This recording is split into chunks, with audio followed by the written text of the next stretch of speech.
नमस्कार किसान भाइयों, आप सभी का इस प्रशिक्षण में स्वागत है। आज हम बात करने जा रहे हैं एक ऐसी फसल के बारे में जिसकी बाजार में लगातार मांग बनी रहती है और जो किसानों को अच्छा मुनाफा देने की क्षमता रखती है। हम बात कर रहे हैं संतरे की खेती की।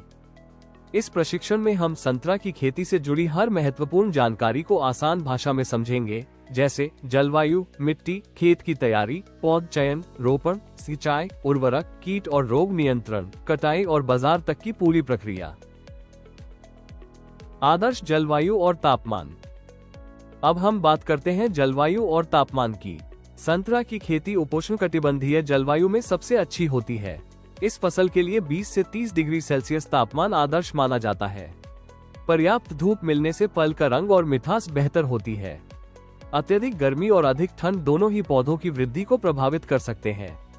पाला इस फसल के लिए हानिकारक होता है, इसलिए इससे बचाव करना आवश्यक है।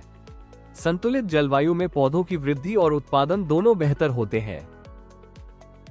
मिट्टी का चयन और जल निकासी। अब हम बात करते हैं मिट्टी के चयन की।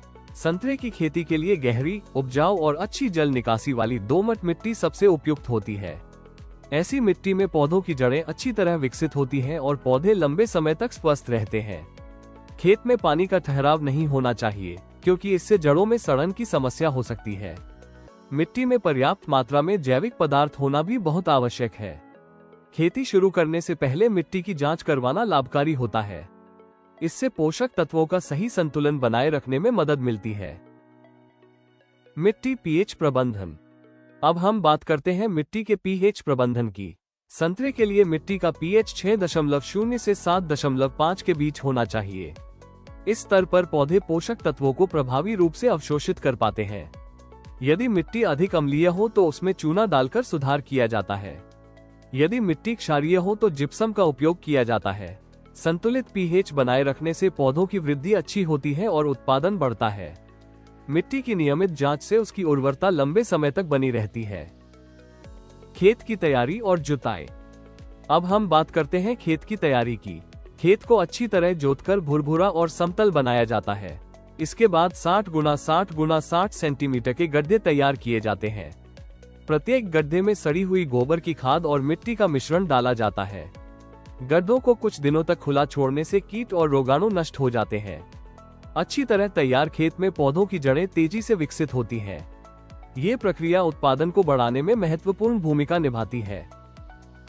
बीज का चयन और पौध प्रबंधन। अब बात करते हैं पौध चयन की। संतरे की खेती में सही पौध का चयन बहुत ही महत्वपूर्ण होता है, क्योंकि यही आपकी फसल की गुणवत्ता और उत्पादन को सीधे प्रभावित करता है। अगर आप उन्नत और प्रमाणित किस्मों का चयन करते हैं तो आपको बेहतर और अधिक उपज मिलती है। ग्राफ्टेड यानी कलम वाले पौधे जल्दी फल देना शुरू करते हैं और इनकी वृद्धि भी एक समान रहती है, जिससे बागान अच्छी तरह विकसित होता है। बात करते हैं एक विशेष किस्म का विवरण। नागपुर मैंडरिन। ये संतरे की एक प्रमुख और उच्च गुणवत्ता वाली किस्म है। इसके फल मध्यम आकार के, आकर्षक नारंगी रंग के और स्वाद में मीठे, खट्टे व रसदार होते हैं। ये किस्म अधिक उत्पादन देती है और ताजे उपयोग के साथ साथ रस बनाने के लिए भी उपयुक्त है। कलम वाले पौधे जल्दी फल देते हैं और एक समान बढ़ते हैं। स्वस्थ और प्रमाणित पौध लगाने से अच्छी उपज और बेहतर दाम मिलते हैं। पौध रोपण और सही समय। अब हम बात करते हैं रोपण तकनीक की। संतरे का रोपण जून से दिसंबर के बीच करना उपयुक्त माना जाता है। पौधों के बीच लगभग 6 × 6 मीटर की दूरी रखी जाती है। पौधों को गड्ढे के बीच में सीधा लगाया जाता है और जड़ों को अच्छी तरह मिट्टी से ढक दिया जाता है। रोपण के बाद तुरंत सिंचाई करना आवश्यक होता है। पौधों को प्रारंभिक अवस्था में सहारा देना चाहिए। शुरुआती दिनों में पौधों की विशेष देखभाल करनी चाहिए। कीट और रोग नियंत्रण। अब हम बात करते हैं सिंचाई और उर्वरक प्रबंधन की। संतरे के पौधों को नियमित अंतराल पर सिंचाई की आवश्यकता होती है। गर्मियों के मौसम में सिंचाई की आवृत्ति बढ़ानी चाहिए। खेत में जलभराव से बचना आवश्यक होता है। प्रति पौधा पर्याप्त मात्रा में गोबर की खाद देनी चाहिए। नाइट्रोजन, फास्फोरस और पोटाश का संतुलित उपयोग करना चाहिए। उर्वरकों को विभाजित मात्रा में देना अधिक प्रभावी होता है। संतुलित पोषण से पौधों की वृद्धि और फल की गुणवत्ता दोनों बेहतर होती है। कटाई, मार्केटिंग और बिक्री। अब हम बात करते हैं कीट और रोग नियंत्रण की। संतरे में फल मक्खी और एफिड जैसे कीट नुकसान पहुंचाते हैं। ये कीट पौधों का रस चूसकर उनकी वृद्धि को प्रभावित करते हैं। गमोसिस जैसे रोग पौधों के लिए हानिकारक होते हैं। कीट और रोगों की समय पर पहचान करना बहुत जरूरी होता है। नीम आधारित जैविक उपाय प्रारंभिक नियंत्रण के लिए उपयोगी होते हैं।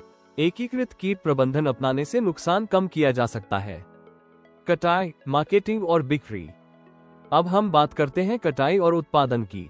संतरे के पौधे रोपण के लगभग 4 वर्ष बाद फल देना शुरू करते हैं। फल पकने पर उनका रंग हरे से नारंगी हो जाता है। सही समय पर कटाई करना बहुत महत्वपूर्ण होता है। फलों को सावधानी पूर्वक तोड़ना चाहिए ताकि वे क्षतिग्रस्त न हो। एक पौधे से लगभग 45 से 60 किलोग्राम तक उत्पादन प्राप्त किया जा सकता है। कटाई के बाद ग्रेडिंग और पैकिंग करना आवश्यक होता है। बाजार में संतरे का महत्व। अब हम बात करते हैं बाजार महत्व की। संतरे की मांग पूरे देश में बनी रहती है। इसका उपयोग ताजे फल, जूस और प्रोसेसिंग उद्योग में बड़े पैमाने पर किया जाता है। यह एक लाभकारी नकदी फसल है जो किसानों को स्थिर और अच्छा मुनाफा देती है। सही मार्केटिंग से किसान अपनी आय को और अधिक बढ़ा सकते हैं। इसकी गुणवत्ता और स्वाद के कारण इसे घरेलू और अंतर्राष्ट्रीय बाजार में भी अच्छी पहचान मिली हुई है।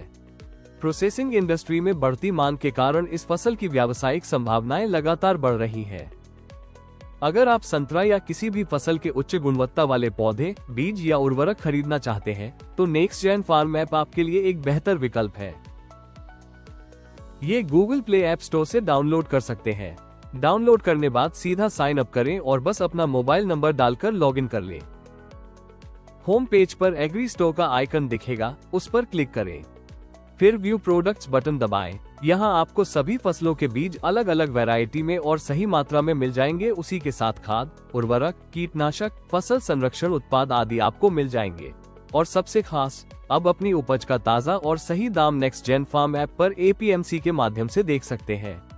नेक्स्ट जेन फार्म की मदद से सही समय पर सही दाम पाकर अपनी फसल बेचें और बेहतर मुनाफा कमाएं।